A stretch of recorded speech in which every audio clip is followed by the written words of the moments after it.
Basically यहाँ पर problem क्या है कि एक तरफ आपकी बायोलॉजी है जिसको आपके इस एग्ज़ाम से कोई मतलब नहीं है, उसको सिर्फ इस चीज़ की पड़ी है कि मेरे को सेंसरी प्लेजर्स कहीं से भी किसी भी तरीके से मिल जाए, मतलब मेरे को मज़ा आता रहे, मुझे कुछ करना ना पड़े, बढ़िया से बढ़िया सेंसेशंस मिलती रहें, जो भी हमारे सेंसेस के थ्रू होती है, जितनी भी सेंसेशंस होती हैं, जितनी भी तरह की प्लेजर्स होते हैं, वो प्लेजर्स मिलते रहें और पेन ना हो। Yes sir. तो बेसिकली जो फंडामेंटली जो प्रॉब्लम है वो ये है कि अब या तो ये जो पढ़ाई आप कर रहे हो, ये जो तैयारी कर रहे हो, ये प्लेजर होता उससे बड़ा या एटलीस्ट उतना ही जितना कि वो है, वो जो सेंसरी प्लेजर्स हैं आपके लिए, है ना। बट ऐसा तो है नहीं, क्योंकि अगर वो होता तो ये क्वेश्चन ही नहीं उठता। Yes sir. वो आपके लिए पेन है, तभी तो वहाँ पे ध्यान को लगाना पड़ रहा है। Yes sir. और ध्यान अपने आप कहीं और लग रहा है। यस। फॉर एग्जाम्पल, मैं आपको एक सिंपल एग्जाम्पल देता हूँ। आपके दादाजी या आपके परदादाजी कोई भी आपको एक मैप दे देते हैं अपनी डेथ से पहले कि बेटा ये मैप है, वहाँ जाएगा हमारे उस पुराने घर में, तेरे को वहाँ पे खोदना है और वहाँ पे नीचे ना कुछ खजाना दबा हुआ है जिसकी वैल्यू आज की डेट में करोड़ों रुपए की है। तो अब उसको खोदने में मानो 10 दिन लगने वाले हैं और आप किसी और की हेल्प नहीं ले सकते, नहीं तो सबको पता लग जाएगा। तो अकेले आपको खोदना है अगले 10 दिन तक, या ये मान लो अगले 1 महीने तक। वो काम हो जाएगा या नहीं हो पाएगा? सर हो जाएगा। क्यों? क्योंकि आउटकम क्लियर है माइंड में कि 1 महीने बाद गारंटेड है कि मुझे ये मिल जाएगा। यस। अभी जो आप कर रहे हो वहां पे यही सर्टेन नहीं है कि आपका होगा या नहीं होगा। यस। एक रेस है जहां पे आप चाहे जितना मर्जी तेज भाग लो, बट अकेले आपसे कुछ नहीं होता, बाकियों पर भी डिपेंड करता है कि वो कितना तेज भाग रहे हैं। यस। अगर आपसे तेज भागने वाले बैठे हैं तो उनका हो जाएगा, आपका नहीं होगा। प्लस और बहुत सारे फैक्टर्स वहां पे प्ले करते हैं। उस मोमेंट में जिस वक्त आप वो एग्जाम दे रहे हो, तब आपका थॉट प्रोसेस क्या है, आपका माइंडसेट क्या है, यू आर नॉट श्योर कि होगा या नहीं होगा, तो माइंड उस डायरेक्शन में काम ही नहीं कर रहा। माइंड क्या बोलेगा अपने आप को कि मैं इतना एफर्ट करता रहा हूं, पता नहीं होगा भी या नहीं होगा। Exactly sir. जैसे अभी मैंने खजाने वाली बात करी, तो मानो आपके दादाजी ने, परदादाजी ने आपको कोई नक्शा नहीं दिया है, ऐसे ही आपने कहानियां सुन ली हैं कहीं से कि ऐसे खोदते हैं ना हम कहीं जा करके किसी किले में, तो खजाना मिल जाता है और आप खोदे चले जा रहे हो। कब तक खोदते रहोगे? सर गोल ही क्लियर नहीं है, कहाँ जाना है, क्या करना है। नहीं, गोल तो क्लियर है, क्योंकि आपने कहानियां सुनी हैं बहुत लोगों से कि ऐसे ऐसे कुछ महल होते हैं पुराने, उनके आसपास में पहले के ज़माने में क्या होता था, कुछ घर होते थे, वहाँ पे लोग ना अपने सोने के चांदी के सिक्के गाड़ के रखते थे। तो ये 4 घर है, अगर चारों को खोदोगे तो एक आध में से कहीं ना कहीं से कुछ ना कुछ मिल जाएगा। लेकिन कहानियाँ हैं, उसकी होने की प्रोबेबिलिटी बहुत कम है। हो सकता है, इम्पॉसिबल नहीं है, बट प्रोबेबिलिटी क्या है? May be 1%। 99% क्या है कि चारों को खोदोगे कुछ भी नहीं मिलेगा। तो अब क्या होगा? दोनों में कुछ फर्क है। जो पहली सिचुएशन मैंने जो पहला एग्जांपल दिया था कि दादाजी ने बताया और आप खोद रहे हो, और अब जब आपको पता ही नहीं है कि वहां से निकलेगा भी कुछ या नहीं निकलेगा, कुछ होगा भी या नहीं होगा 4 महीने बाद, दोनों में एफर्ट में कुछ फर्क है। सर फर्स्ट में आउटकम पता है आपको कि यहीं पर ही मैं खोदूंगा तो मुझे खजाना मिल जाएगा। सेकंड में मेरे को एफर्ट ज़्यादा लगाना पड़ेगा और उसके बाद पता भी नहीं है कि मिलेगा कि नहीं मिलेगा। तो दोनों में ये फ़र्क है कि वहाँ पर श्योरिटी है आपको कि हाँ यहाँ पर होगा, मेरे को मिलेगा, बट वहाँ पर श्योरिटी कम है, या फिर 1% जो आपने कहा। वो कम है या बहुत कम है? बहुत कम है सर। कम में और बहुत कम में बड़ा फर्क होता है। Yes sir. कम मतलब क्या? 50-50 है। Yes sir. बट बहुत कम मतलब क्या? 1% सक्सेस, 99% फेलियर। क्या ऐसे ही नहीं है आपके जो भी कॉम्पिटिटिव एग्जाम्स हैं उन सब में सक्सेस की पॉसिबिलिटी क्या है? Sir 1 out of 1000, 2000, 10,000। Even worse than what I was talking about. Yes मैं तो कह रहा हूँ 1 out of 100। What you are saying is 1 out of 1000। Yes sir. Problem की जड़ मिल रही है आपको, पकड़ में आ रही है। प्रॉब्लम ये नहीं है कि आप एफर्ट नहीं कर सकते हो फिजिकली या मेंटली। प्रॉब्लम ये भी नहीं है कि जो आपको प्लेजर्स मिलते हैं उससे आप अपना ध्यान हटा सकते हो, क्योंकि कुछ और इंटरेस्टिंग आपको नजर आता है तो वहां से ध्यान हट जाता है। जैसे मैंने वो एग्जांपल दिया ना, 1 महीने तक खजाना खोदोगे अपने दादाजी के कहने पे, तो उस वक्त क्या ये सब ध्यान आएगा कि मोबाइल पे कुछ देख लूं? माइंड में गोल बिल्कुल क्लियर होगा कि मैं एक खजाना खोदने का काम कर रहा हूँ, 1 महीने बाद यहाँ से कुछ निकलने वाला है।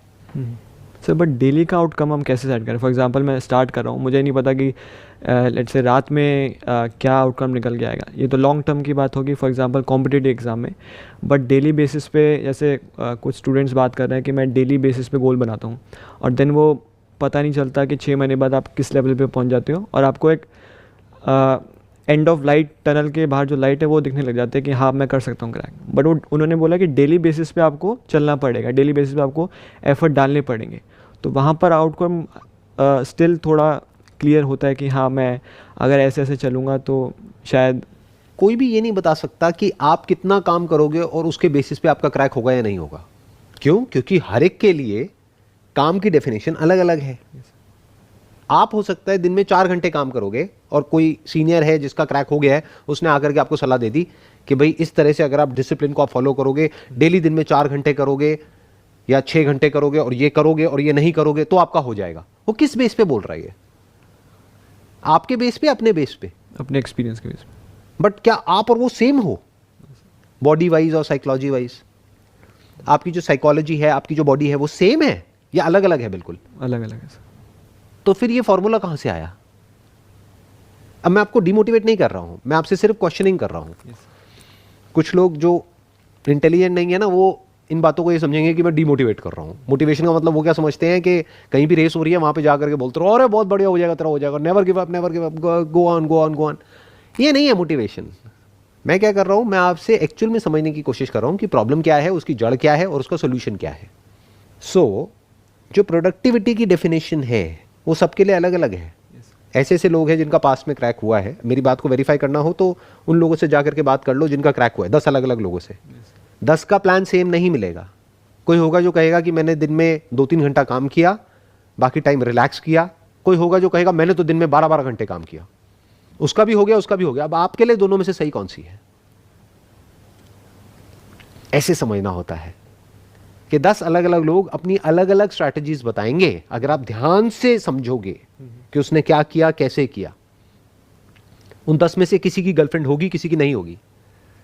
तो जिसकी नहीं होगी वो कहेगा कि मैं इन चक्रों में नहीं पड़ा, इस वजह से मेरा हो गया। Yes exactly. जिसकी होगी वो कहेगा कि उसने ही मुझे हेल्प किया। किसी का ब्रेकअप हो गया होगा तो वो कहेगा कि मेरा ब्रेकअप हो गया, इस वजह से मेरा नहीं हुआ। कोई दूसरा मिलेगा जो कहेगा मेरा ब्रेकअप हो गया, इसी वजह से मेरा हो गया, क्योंकि मैंने अपना सारा गुस्सा वहां निकाल दिया। तो कोई फॉर्मूला तो है ही नहीं। आप मेरे से भी क्या चाहते हो? फॉर्मूला। जिससे भी आप बात करते हो आप क्या चाहते हो? फॉर्मूला। बट आपका कैसे क्रैक होगा, कैसे नहीं होगा, उसके लिए सबसे पहला स्टेप क्या होगा? पहले आपकी पर्सनैलिटी को समझना, आपकी साइकोलॉजी को समझना, आपके बैकग्राउंड को समझना। कुछ ऐसा हो सकता है कि जो भी आप तैयारी कर रहे हो इसको क्रैक करने के लिए, वो इंटरेस्टिंग हो जाए, उसमें मज़ा आने लग जाए। Sir I have tried many times actually. जो मैंने ये फॉलो करा था 10-15 दिन का, कि 15-20 डेज़ में पढ़ता हूँ, फिर देन ब्रेक हो जाता है। देन नेक्स्ट टाइम जब मैं प्लानिंग करता हूँ तो मेरा बेसिकली ये होता है कि जो पुरानी प्लानिंग है उससे थोड़ा सा डिफरेंट हो, बिकॉज अब फिर से उसी जोन में जाएंगे तो कहीं ना कहीं आपका जो माइंड कहेगा कि नहीं, आप 7 से 11 मैथ्स पढ़ते हो तो अब 7 से 11 थोड़ा कोई अदर सब्जेक्ट पढ़ो। इसमें मेन सब्जेक्ट्स कौन से हैं जिस पे आपको सबसे ज़्यादा ध्यान देना है? Basically mathematics. तो बेसिकली इसमें आप कह रहे हो कि जो एग्जामिनेशन आपको क्रैक करना है इसमें मैथमेटिक्स का बहुत बड़ा रोल है, सबसे बड़ा रोल उसी का है। जी सर। तो अब आपको क्या चाहिए कि किसी तरीके से उस सब्जेक्ट में आपको मज़ा आने लग जाए, उस सब्जेक्ट में इंटरेस्ट आ जाए, उससे ज़्यादा जितना कि आपको मोबाइल पे टाइम पास करने में आता है। तो काम हो गया ना? Yes sir. ये है प्रॉब्लम की जड़। तो अब वो कैसे होगा? मैथमेटिक्स में इंटरेस्ट कैसे आएगा? जो भी मैथमेटिशियंस पास्ट में हुए हैं उनके बारे में पढ़ो ना, तो आपको पता लगेगा कि लोग कहाँ कहाँ तक गए हैं, किस किस लेवल तक गए हैं। उनकी बायोग्राफीज पढ़ो। कहानी तो है। यस। अगर कोई ऐसी कहानी आपके दिमाग में बैठ जाए जो कि आपके माइंड में कोई आइडल बन जाए कि मुझे भी इसी लेवल का मैथमेटिशियन बनना है, तो मान लेते हैं आप उस लेवल का नहीं बनोगे, बट एटलीस्ट इस लेवल का तो बन जाओगे कि वो एंट्रेंस क्रैक हो जाएगा, आपका काम हो जाएगा। Yes. You must fall in love with mathematics. That is the solution of this problem, not discipline. Because if you are in love with mathematics and even if the outcome is not clear, you are enjoying what you are doing. Exactly. तो आपके 1-2 साल waste नहीं हुए, और कुछ नहीं तो 2 साल बाद आप एक बेटर मैथमेटिशियन बन गए जो थे 2 साल पहले। क्रैक नहीं भी हुआ तो नहीं भी हुआ तो कुछ मिल गया ना, आउटकम तो क्लियर हो गया। यस। तो अब इससे क्या हुआ? तीनों प्रॉब्लम सॉल्व हो गई। आपकी 3 प्रॉब्लम्स थी। एक थी कि जो काम आप कर रहे हो उसमें मज़ा नहीं है, तो मज़ा कैसे आएगा? मैंने आपको बताया, ऐसी कहानियाँ पढ़ो जिसको पढ़ करके, जिसके बारे में सुन करके वो इतनी इंस्पिरेशनल हो, उसमें कुछ ऐसा हो कि वो आपको अंदर से भगाए। उससे क्या हुआ? आपको अब वो करने में मज़ा आने लग गया। दूसरा, आउटकम को क्लियरली डिफाइन करो माइंड में। आउटकम मस्ट नॉट बी कि मेरा ये होना चाहिए, क्योंकि वो होना है ना होना आपके हाथ में नहीं है। तो तो आप क्या बोलो, हो गया तो बहुत बढ़िया है, मुझे ये करने में मजा आ रहा है। क्या करने में? मैथमेटिक्स सीखने में। और मैं ये करता रहूंगा अगले 1-2 साल तक। तो क्या बनूंगा मैं? या तो मैं एक बहुत अच्छा मैथमेटिशियन बन जाऊंगा, या मुझे जॉब मिल जाएगी। अब मेरे को जॉब तो मिल गई, साथ ही साथ मैं एक तगड़ा मैथमेटिशियन भी बन गया। तो आउटकम भी क्लियर हो गया, प्रोसेस में मजा आने लग गया, जर्नी में मजा आने लग गया। अगर ये 2 चीजें एक्चुअल में आप कर लेते हो, जैसे मैं बता रहा हूं, लिख करके पेपर पे अपने माइंड में, आउटकम को भी क्लियर कर लेते हो, प्रॉपर्ली डिफाइन कर लेते हो कि ये मेरा गोल है अगले 2 साल बाद, आइदर अ ग्रेट मैथमेटिशियन और a public sector employee, I am okay with both the options. और 2 साल तक की जर्नी में मैं अपने ऊपर काम करूंगा और अपनी स्किल को बेटर करता चला जाऊंगा, अपनी नॉलेज को और बेटर करता चला जाऊंगा। सिर्फ वही नहीं सीखूंगा जो सिलेबस में, इसके अलावा भी सीखूंगा। Now you are following in love with the subject and the journey. तो जब ये होगा तो क्या होगा, अपने आप ही ध्यान जो छोटे मोटे प्लेजर्स हैं वहां से हट जाएगा। वो सब चलेंगे साथ साथ में, बट कम, ऐसा नहीं छूट जाएंगे, बट उतने ही होंगे जितने की होने चाहिए। प्यास लगी, पानी पिया, काम खत्म। भूख लगी, खाना खाया, काम खत्म। फिर वो सब चीजें भी बुरी नहीं है। क्यों? क्योंकि अगर आप इतना एफर्ट लगा रहे हो अपनी नॉलेज को बेटर करने में, तो आपको बीच बीच में रिलैक्सेशन भी तो चाहिए ना। तो वो सब एक रिलैक्सेशन का काम करेगा। फॉर एग्जाम्पल, आपने बहुत काम किया, बहुत पढ़ाई करी, ये करा वो करा। डिसिप्लिन का मतलब ये नहीं होता कि गधों की तरह बस लगे रहो। उसका मतलब क्या है कि आपने 2, 4, 5 घंटे में आपने क्या अचीव किया है। तो आपको ये समझ आया कि अच्छा मैं यहां था 3 घंटे पहले, अब मैं यहां आ गया हूं, अब मेरी जो ब्रेन है, मेरी जो बॉडी है, वो रिलैक्सेशन मांग रही है। Let me go out and watch a movie. तो अपने आप को रिवॉर्ड दिया आपने तब जब एक्चुअल में कुछ अचीव किया। This is actual discipline. क्योंकि अगर इस तरीके से आप आगे बढ़ते हो ना लाइफ में, तो लाइफ में भी बहुत आगे जाओगे। नहीं तो होगा क्या, जैसे सब आगे बढ़ते हैं उस तरीके से अगर आप कहीं पहुंच भी गए, अगर आपको कोई जॉब मिल भी गई, तब भी उसके बाद कुछ चेंज नहीं होने वाला है लाइफ में, बल्कि लाइफ और बुरी हो जाएगी। क्यों? क्योंकि अभी तो फिर भी एक गोल है उसके बाद तो कोई गोल ही नहीं बचा। मैं क्या कह रहा हूं, या तो जो काम कर रहे हो वही करते रहो, बट पैशन के साथ करो, या इस काम को छोड़ो, कोई ऐसा काम करो जिसमें आपका पैशन हो। इन दोनों के अलावा अगर आप कोई तीसरा रास्ता पकड़ रहे हो, that is not worth it. तीसरे रास्ते में क्या है कि ऐसा काम कर रहे हैं जो करना पसंद नहीं है, लेकिन जो मिलेगा वो बड़ा पसंद है। तो अगर वो मिल गया तब भी फंस गए, नहीं मिला तब भी फंस गए। मिल गया तो प्लेजर्स में इंडल्ज हो जाओगे, और नहीं मिला तो रोते ही रहोगे, मैं फेल हो गया, मैं फेल हो गया। घर वाले भी सुनाते रहेंगे जिंदगी भर, खुद भी अपने आप को सुनाते रहोगे, एज अ लूजर अपने आप को देखोगे। तो जिस रास्ते की मैं बात कर रहा हूं उसमें आपका फायदा ही फायदा है, नुकसान है ही नहीं। Now I hope you got the answer. Yes, अब क्लियर कट आंसर मिल गया Yes. है ना। क्योंकि मैं आपको ये नहीं बता रहा कि आप क्या करो क्या ना करो, और कैसे करो और कैसे ना करो, वो आपका डिपार्टमेंट है। मैं सिर्फ आपको ये बता रहा हूं कि एग्जैक्टली डीपली अगर आप प्रॉब्लम को समझोगे तो ये प्रॉब्लम है और ये उसका सोल्यूशन है। अब उसको कैसे निकालना है, या वो करना है कुछ और करना है, ये सब कॉल आपकी है, वो आपका डिपार्टमेंट है, मेरा नहीं है।